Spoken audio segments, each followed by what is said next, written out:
Tita, pahinga ka na lang muna kaya sa bahay. We'll just call and update you.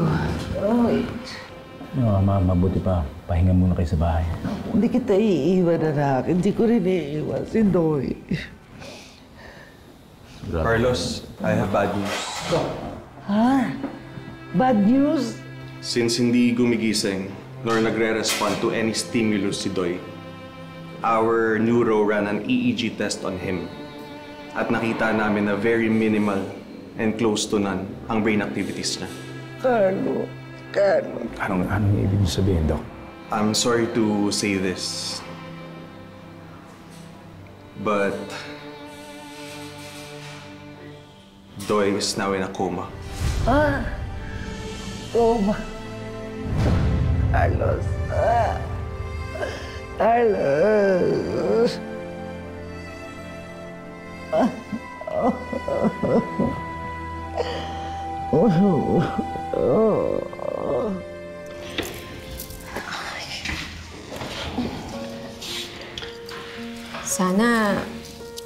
Sana gumising na si Doy. O kaya, sana mahanap na ni Kuya Sputnik si Ma'am Grace. Para pagalingan niya na si Doy. Bakit nga kaya nakakapagpagaling si Ma'am Grace? Hindi kaya totoo yung sinabi ni Ma'am Venus na alien si Ma'am Grace? Dapat ba tayong maniwala kay Ma'am Venus? Nagkatotoo din naman yung sinabi niya, di ba?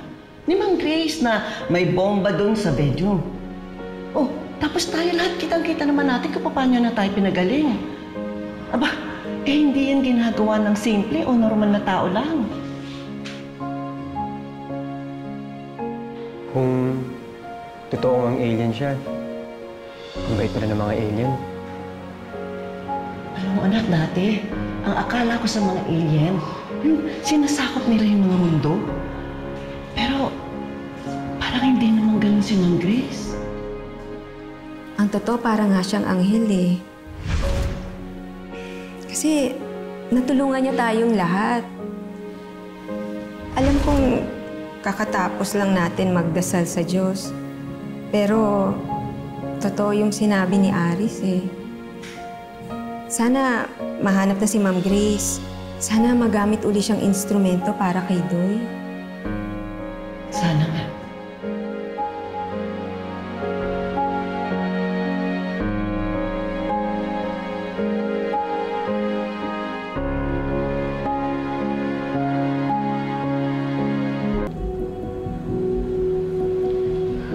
Grace,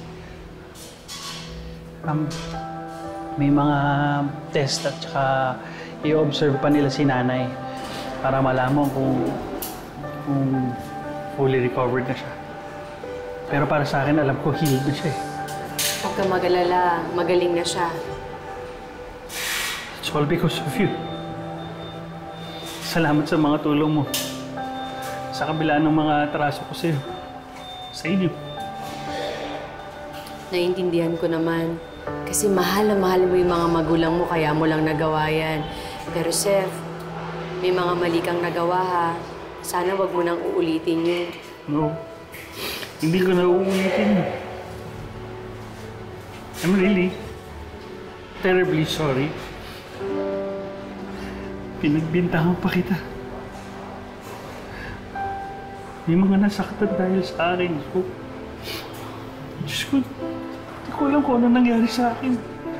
Nadala ka lang ng emosyon mo. Kayo kasi mga tao, sobra-sobra kayo magmahal. Kaya ayan tuloy, sobra-sobra din kayong magalit, masaktan, madisappoint. Pero alam mo, Seth, alam ko, dyan sa puso mo, mabuti kang tao.